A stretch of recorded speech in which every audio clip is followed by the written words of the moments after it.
Bueno, muy buenas tardes. Hoy estamos con el psiquiatra Peñuelas González. Ajá. Es especialista en psicoterapia clínica y hospitalaria. Ajá. Nos va a hablar un poco sobre lo que es el síndrome de X frágil. ¿Me podrías decir, por favor, cuáles son sus causas o a qué se debe?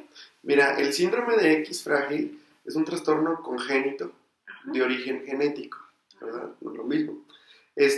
Consiste en que los cromosomas, al menos en el caso del hombre, que es lo más frecuente, los cromosomas, el cromosoma X, que es lo único que tenemos los hombres, tiene una zona que se le llama una zona frágil. Los cromosomas son como paquetes del ADN, ¿no? Entonces, en el X frágil hay un área en el cromosoma X, en el último, que esa zona no se empaqueta bien. Por lo tanto, no es capaz de transcribir la proteína correspondiente, que obviamente tiene que ver con el neurodesarrollo y muchas otras funciones. Esa es la causa del X frágil, ¿verdad? ¿Y a qué edad te das cuenta que tu hijo o hija tiene ese síndrome? Mira, como es de origen congénito, seguramente en el inicio la mamá, o bueno, el cuidador, notará que su hijo va teniendo un retraso leve, ¿sí me explico? Sí. En sus funciones psicomotrices.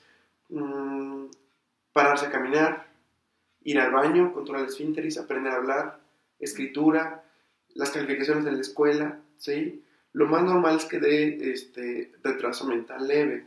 En un adulto es relativamente fácil, bueno, no es tan fácil, pero es más estandarizado detectar el retraso mental.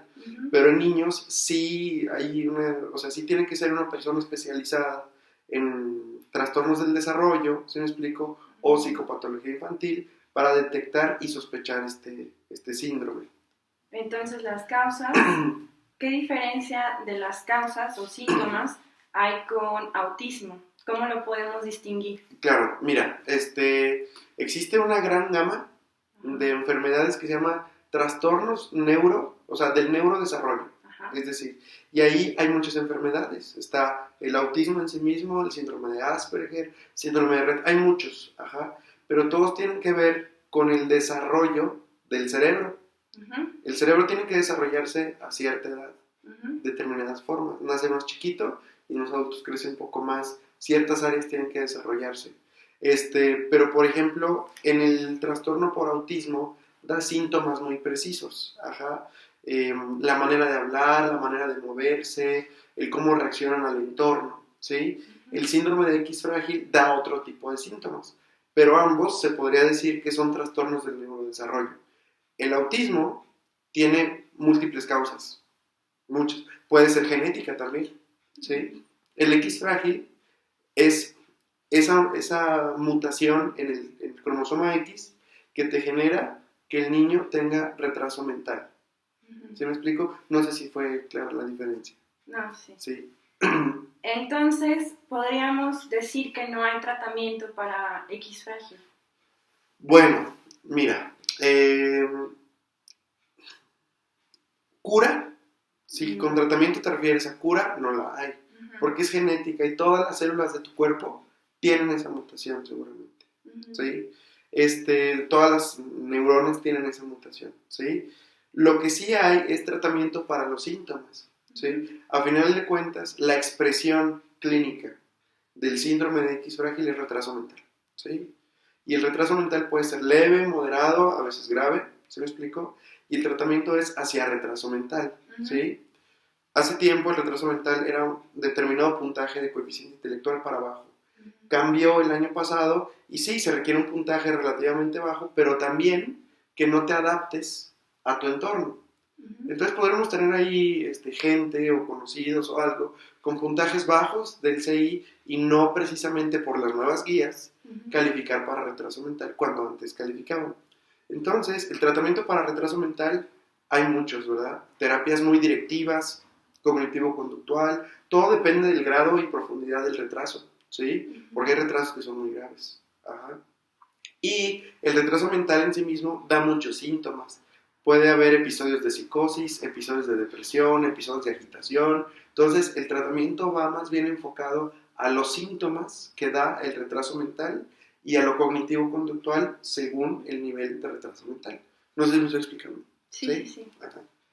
¿Podría realizar su vida normal una persona de X frágil?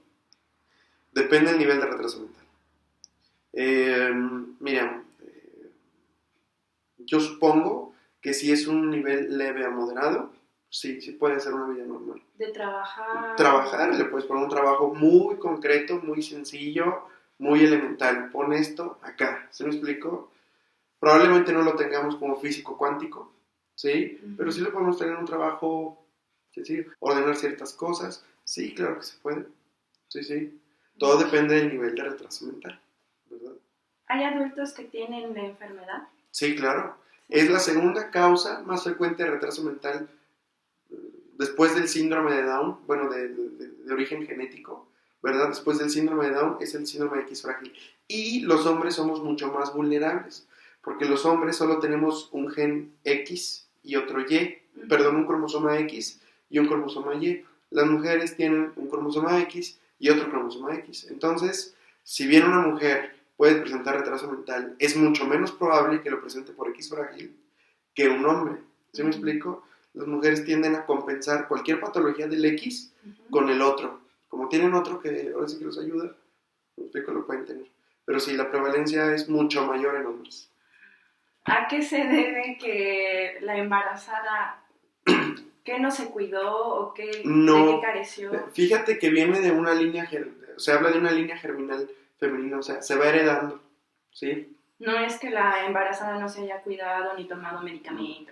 Mira, cuando un cromosoma o un gen está mutado, puede haber muchas causas. Ahí, o sea, en genética te abordan por qué un gen se muta. ¿Te explico? Ay, porque le quitan un pedacito, se le pone otro pedacito, se metila, o sea, hay muchas formas por las cuales un gen se muta, ¿sí?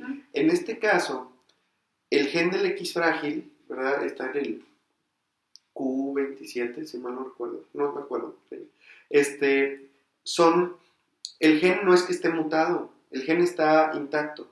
El problema es que el gen de arriba, la parte de arriba, está muy gruesa, se le llama promotor. Es lo que favorece que el gen se exprese. Bueno, en este caso, la parte de arriba está muy gruesa y evita que se exprese el gen. La proteína, el gen, probablemente esté intacto, pero el promotor, que es el que favorece la expresión del gen, es el que está mal. ¿Sí me explico? Entonces, esas cosas, bueno, gruesas, se les llaman tripletes. Y conforme la herencia, como en otras enfermedades tipo, por ejemplo, la enfermedad de Huntington, si recuerdas que son tripletes, bueno, acá también estos tripletes se van acumulando. Y entre más tripletes, mayor va a ser la inhibición del gen. Entonces, se habla de que esto no tiene que ver con una mutación de novo, o sea, de que tú estás bien y eventualmente mi hijo va a tener síndrome de X frágil. No. Yo seguramente heredé algunos tripletes de mi mamá o de mi... ¿Se me explicó? Claro. De mi mamá, ¿verdad? Porque es X. Ajá, de mi mamá y mi mamá de su mamá y así. De tu abuelita. Y eventualmente, ¿verdad? Si yo tengo una hija y acumula suficientes tripletes, tal vez mi hija pueda tener un hijo con X frágil. ¿Se me explico? Pero es como una mutación que se viene acumulando por tripletes. ¿Algo más que nos puedas mencionar sobre el síndrome? Pues mira, que hay que tenerlo en mente. Hay que sospecharlo. Porque la verdad, yo creo que si a la población general nos ponemos a diagnosticar retraso mental, sí nos sorprenderíamos de que bueno, tal vez mucha gente en la que andamos ya, pues no nos da mucho el coeficiente intelectual, ¿verdad? Entonces, me parece que hay que tenerlo en mente para diagnosticarlo, ¿verdad? Yo creo que tener un paciente con retraso mental muchas veces es el antecedente de hipoxia neonatal.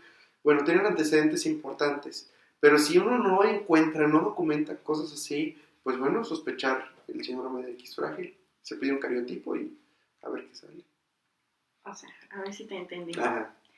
Cualquiera de nosotros que tú veas que no le da mucho, puede tener X frágil, a pesar de que su sintomatología y características no se parezcan. No. Lo que quiero decir es que cualquier paciente que tenga retraso mental, ¿sí me explico? No hay que descartar la posibilidad de... Más bien, hay que intentar descartarla con un cariotipo. Hay que revisar los antecedentes. Cualquiera de nosotros podría... No, bueno, tú o yo podríamos traer el genética, o sea, sí, o sea, algunos tripletes, ¿verdad? Antes del gen, que evite que se repulse. Pero no tenemos este síndrome de X frágil. Probablemente 2, 3 generaciones más, si se acumulan esos tripletes, pudiera ser. ¿Lo podemos evitar? No. Pues, mira, hay algo que se llama consejo genético. Si tú tuvieras, por ejemplo, digo, esperemos que no, ¿verdad?